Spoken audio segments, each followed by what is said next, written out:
morning students, welcome once again in Eclair International online classes. In the previous video lecture I have told you about the mole. What is the mole? We have already given a constant value that is also known as a Avogadro number, and it is known as a particle number which have a constant value that is 6.022 into 10 raised to power 23. This is known as Avogadro number, represented by the N naught. This is the Avogadro number, and we consider that 1 mole of any substance has the equal value with it. If it has atoms, then it will be 6.022 into 10 raised to power 23 atoms. If it is represented by the molecules, then it will be equal to the 6.022 10 raised to power 23 molecules in the 1 mole. तो मोल concept अपना जो आज start करेंगे अपन वो करेंगे कि मोल जो है वो एटॉमिक मास के साथ किस तरीके से कोरिलेशन शो करता है और एटॉमिक मास के साथ मॉलिक्यूलर मास के साथ भी किस तरह से कोरिलेशन शो करता है। तो सबसे पहले अपन बात करते हैं mole and gram atomic mass के बारे में। मोल एंड ग्राम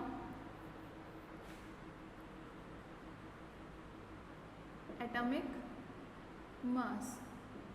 देखिए पिछले वीडियो लेक्चर में मैंने आपको एटॉमिक मास और ग्राम एटॉमिक मास के बीच में रिलेशन बताया था। उसमें अपन ने क्या कंसीडर किया था कि किसी भी एटम का जो एटॉमिक मास होता है उसको अगर अपन म्यू की बजाय ग्राम में कंसीडर करें तो उसे अपन क्या कहेंगे, ग्राम एटॉमिक मास कहेंगे। जैसे कि पिछले वीडियो लेक्चर में मैंने आपको बताया था कि अगर हाइड्रोजन किसमें अपन रिलेशन शो कर रहे हैं, मोल एंड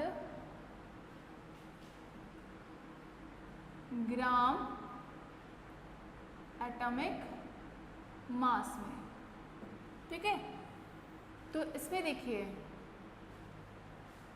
हाइड्रोजन की बात कर रहे हैं क्योंकि ये सबसे छोटा एटम है। हाइड्रोजन के एटॉमिक मास की अगर बात करें तो कितना होता है, 1 म्यू। अगर ग्राम एटॉमिक मास की बात करें, ये क्या है इसका एटॉमिक मास। अब अगर अपन बात करें इसके ग्राम एटॉमिक मास की, तो इसका ग्राम एटॉमिक मास कितना हो जाएगा, 1 ग्राम। और अगर इसके 1 मोल की अगर अपन बात करें तो वो 1 मोल किसके इक्वल हो जाएगा, 6.022 into 10 raised to power 23 atoms, ठीक है। तो मोल और ग्राम एटॉमिक मास में क्या रिलेशन होता है भाई, आपको पहले बताया था कि 1 मोल ग्राम एटॉमिक मास के साथ कोरिलेशन शो करता है। किस तरह से कोरिलेशन शो करता है कि अगर ये वैल्यू इस 1 मोल के इक्वल है, यानी 1 मोल में अगर 1 ग्राम एग्जिस्ट कर रहा है तो जाहिर सी बात है कि इसका 1 ग्राम कितने मोल्स के या कितने एटम्स के इक्वल हो जाएगा, 6.022 into 10 raised to power 23 atoms के इक्वल हो जाएगा। लेकिन हम क्या मानते हैं कि उसके अगर 1 ग्राम में या 1 म्यू में अगर 1 एटम है तो 1 मोल में कितने एटम्स होंगे, 6.022 into 10 raised to power 23 atoms consider किए जाएंगे। तो ये तो रिलेशन होता है मोल और ग्राम एटॉमिक मास का, यानी 1 म्यू अगर है तो उसे 1 ग्राम लिखिए और 1 ग्राम में कितने एटम्स आप एग्जिस्ट मानते हैं, 1 मोल के इक्वल एग्जिस्ट मानते हैं अगर 1 मोल किसके इक्वल हो, उसके ग्राम एटॉमिक मास के इक्वल हो तो। और कितने पार्टिकल्स या कितने एटम्स उसमें एग्जिस्ट करेंगे, 6.022 × 10⁻23, या फिर हम कह सकते हैं कि it will be equal to the Avogadro number. ये तो रिलेशन हुआ एटॉमिक मास का किसके साथ, आपके मोल के साथ, यानी 1 मोल में आपका ग्राम एटॉमिक मास कितना होगा। ऐसे ही दूसरे एग्जाम्पल जो अपन ने लिया था पिछले टाइम भी, वो क्या था, ऑक्सीजन, यानी 16 म्यू इसका एटॉमिक मास है, इसका ग्राम मास कितना हो जाएगा 16 gram, and it will be equal to, if it will be equal to 1 mole then it also has 6.022 × 10⁻23 atoms of oxygen. ठीक है, तो ये तो रिलेशन हुआ किसके साथ, ग्राम एटॉमिक मास के साथ। अगर मान लीजिए कि अपन एटम नहीं ले रहे हैं, क्या ले रहे हैं, मॉलिक्यूल ले रहे हैं, ठीक है, तो फिर इसे क्या कह दिया जाएगा, relation between mole and gram molecular mass, या फिर मॉलिक्यूलर मास को अपन दूसरा नाम क्या देते हैं, ग्राम मोलर मास। ठीक है, तो जाहिर सी बात है यहाँ पे अपन लिखेंगे मॉलिक्यूल्स के लिए relation between mole and gram molar mass. Gram molar mass के साथ क्या रिलेशन होगा, वैसा ही रिलेशन होगा जैसा कि एटम के साथ हुआ था। उसमें अपन क्या कंसिडर कर रहे थे, उसमें अपन कंसिडर कर रहे थे कि एक एटम अगर उसका एटॉमिक मास इतना है तो उसका ग्राम एटॉमिक मास उसकी म्यू में वैल्यू चेंज कर दीजिए, यानी म्यू को किससे कंसिडर कर लीजिए, जी से कंसिडर कर लीजिए, आपका काम हो गया। ठीक है, उसके बाद अगर वो ग्राम वैल्यू किसके इक्वल है, 1 मोल के इक्वल है, तो उसमें उसके एटम नंबर कितने हो जाएंगे, एवोगाड्रो नंबर के बराबर हो जाएंगे। वैसे ही यहाँ पर है, मैंने आपको पिछले वीडियो में भी बताया था कि कोई मैटर नहीं करता कि आप एटम ले रहे हो या फिर मॉलिक्यूल ले रहे हो, उसमें कोई प्रॉब्लम नहीं है। आपका 1 मोल अगर लिया हुआ है, दोनों में ही 1 मोल हाइड्रोजन लेते हो, 1 मोल ऑक्सीजन लेते हो, 1 मोल वाटर लेते हो, भाई हाइड्रोजन और ऑक्सीजन दोनों मिलके वाटर का फॉर्मेशन कर रहे हैं। लेकिन अगर हाइड्रोजन 1 मोल ली हुई है, ऑक्सीजन 1 मोल ली हुई है और वाटर भी 1 मोल लिया हुआ है, और उनके अंदर अगर आप एटम्स और मॉलिक्यूल्स को कंपेयर करें, number of the atoms and number of the molecules, तो हाइड्रोजन के एटम्स 1 मोल में, ऑक्सीजन के एटम 1 मोल में और वाटर के एटम्स 1 मोल में इक्वल होंगे, और that will be equal to the Avogadro number. तो यहाँ पर भी वही मैं आपको एक्सप्लेन करने की कोशिश कर रही हूँ कि मोल ग्राम एटॉमिक मास के साथ रिलेशन रखे, चाहे मोल ग्राम मोलर मास के साथ रिलेशन रखे, कोई मैटर नहीं करता। यहाँ पर सिर्फ मोलर मास आते ही मॉलिक्यूल का नाम आ जाएगा, और वहाँ एटम का नाम आते ही एटम का एलिमेंट आ जाएगा, जो भी एटम ले रहे हो आप। जैसे कि यहाँ पर ले रहे हैं अपन molecular mass, molecular mass of carbon dioxide कितना था, अब तो पता चल ही गया होगा, 2 टाइम्स निकाल लिया अपन ने, 44 म्यू। ठीक है, तो इसका ग्राम मोलर मास भी किसके इक्वल हो जाएगा,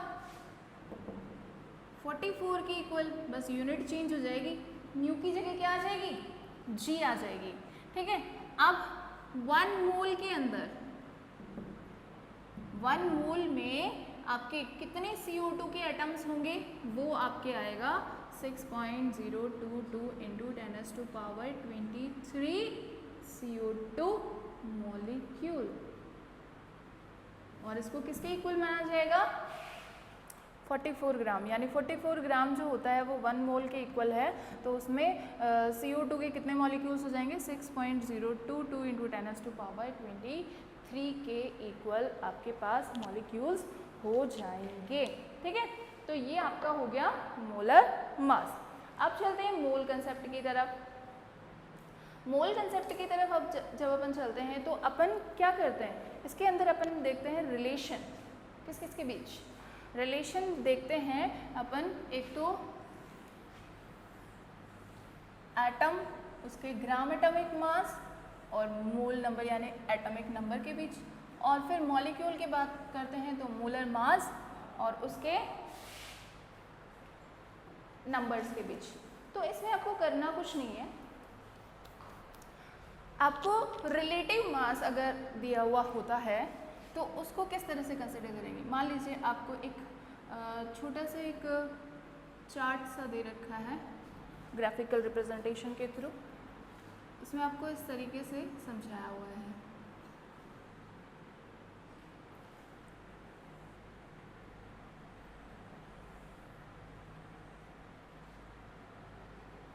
ठीक है, इसमें आपको क्या दिया हुआ है, देखिए इसमें दे रखा है एटम्स के बारे में और उसके ग्राम एटॉमिक मास के बारे में और कितने उसके अंदर एटम्स होंगे उसके बारे में।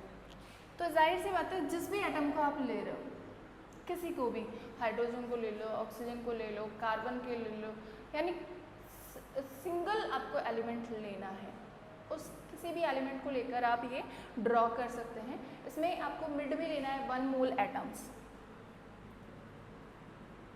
1 मोल एटम्स। ये 1 मोल एटम्स किसके इक्वल होंगे, इसके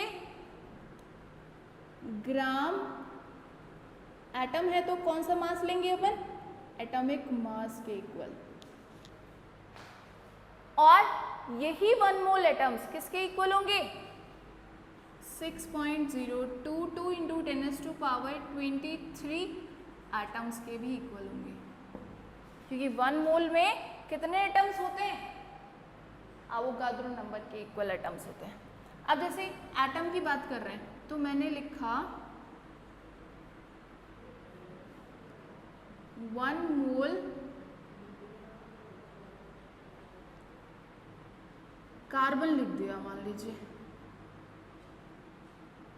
ठीक है। तो इधर क्या आ जाएगा,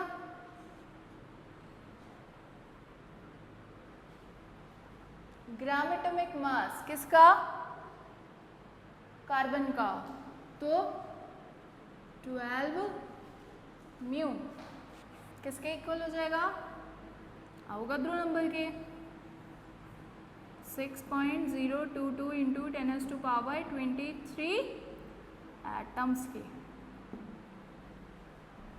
यही तो मैं बताना चाह रही थी आपको कि चाहे आप 1 मोल बोलें, चाहे आप उसके ग्राम एटॉमिक मास को बोलें, तो ग्राम एटॉमिक मास है तो किसके बराबर होगा, 12G। म्यू नहीं लिखेंगे, एटॉमिक मास को लिखते हैं। यहाँ पर क्या ले रहे हैं, यहाँ पे ग्राम एटॉमिक मास ले रहे हैं तो जी में कंसिडर करना पड़ेगा, ठीक है। और किसके इक्वल हो जाएगा, अवोगाद्रो नंबर के इक्वल आ जाएगा। ये तो बात हुई एटम्स की, ठीक है। लेकिन अगर यही बात अपन किसके लिए करें, मॉलिक्यूल्स के लिए, कुछ नहीं करना, एटॉमिक मास को किससे रिप्लेस करना है, मोलर मास से। तो यहाँ पर करेंगे अपन 1 मोल मॉलिक्यूल, यहाँ पर आ जाएगा ग्राम मोलर मास, और यहाँ पर एटम्स की जगह क्या आ जाएंगे, मॉलिक्यूल्स। तो कुछ डिफरेंस आया क्या, नहीं आया, वैसा का वैसा ही है। 1 मोल मॉलिक्यूल आ गया, 1 मोल एटम था, वहाँ पर ग्राम एटॉमिक मास था, यहाँ पर ग्राम मोलर मास आ गया। ये नंबर तो दोनों में वही है, बस एटम्स की जगह यहाँ पे अपन क्या लिख रहे हैं, मॉलिक्यूल्स लिख रहे हैं।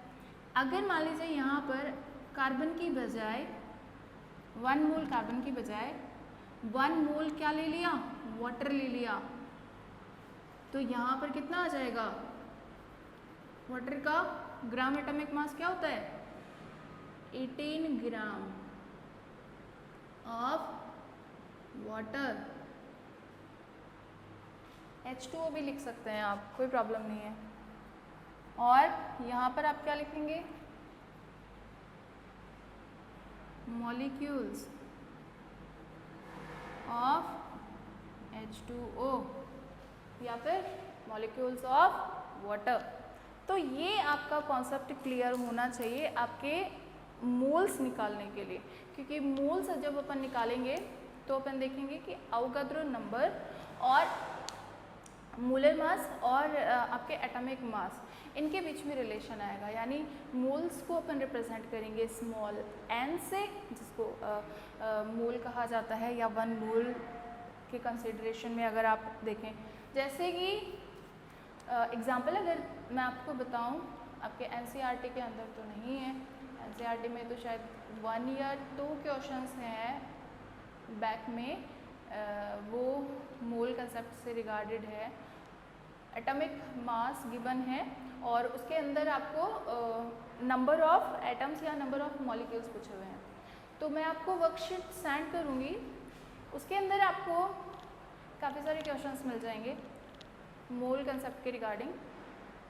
उसमें आपको करना क्या है, उसमें आपको रिलेशन बताना है। किसके बीच रिलेशन बताना है? मोल, मोलर मास और एवोगाद्रो नंबर के बीच। पता है आपको 1 मोल के अंदर मोलर मास और एवोगाद्रो नंबर में क्या रिलेशन होता है, यानी n और n नॉट। मोलर मास या एटॉमिक मास को अपन रिप्रेजेंट करते हैं किसके साथ? कैपिटल N से रिप्रेजेंट करते हैं। किससे रिप्रेजेंट करते हैं? कैपिटल N से रिप्रेजेंट करते हैं। और आपका जो एवोगाद्रो नंबर होता है उसको किससे रिप्रेजेंट करते हैं अपन? n नॉट से रिप्रेजेंट करते हैं, ठीक है। और मोल्स जो होते हैं उसको स्मॉल n से, यानी मोल जो होता है वो होता है स्मॉल n, ठीक है। मोलर मास या एटॉमिक मास जो होता है वो होता है कैपिटल M, और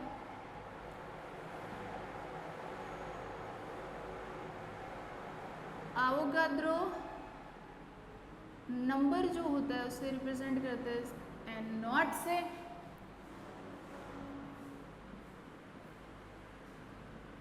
गिवन मास होता है small m,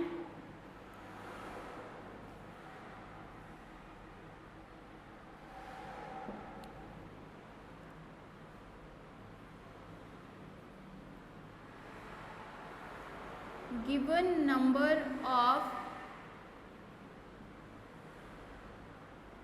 particles.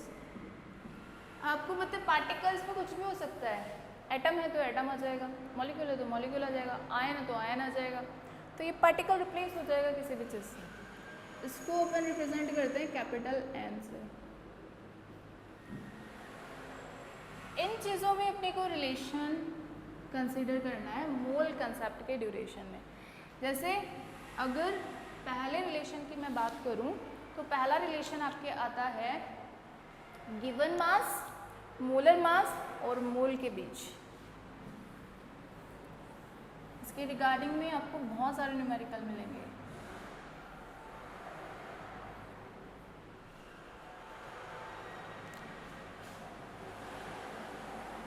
Mole is equals to होते क्या है?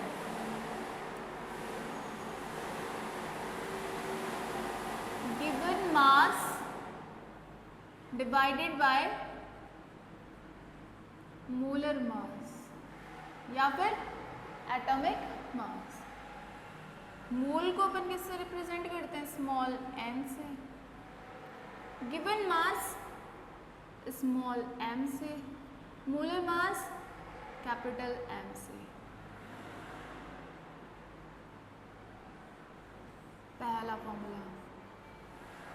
एग्जाम्पल देखिए, example 54 gram helium was given to you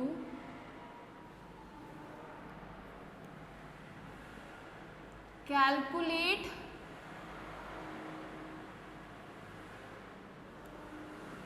mole number if helium has 4 gram atomic mass। किस तरह से निकालेंगे? दोनों वैल्यूज आपको दी हुई है, गिवन मास दे रखा है, आपके पास एटॉमिक मास भी है, इसका, तो आप मोल इजीली निकाल लेंगे। किस तरह से निकालेंगे आप? n इज इक्वल्स टू क्या आ जाएगा?